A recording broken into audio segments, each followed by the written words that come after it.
بوزوك من دون رقابه. استلم يسري، سدد يا يسري، وفي خطا وضربه حره. نعم، أوبة الاستعداد، يتقدم النهيري تسديده، جول!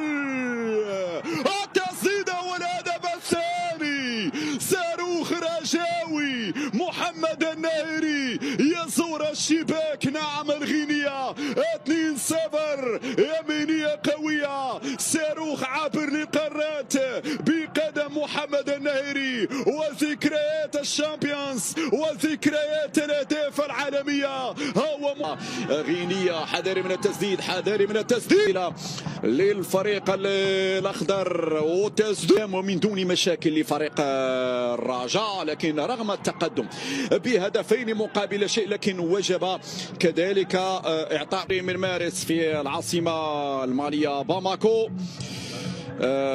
مباراة الرجاء الرياضي مع حورية.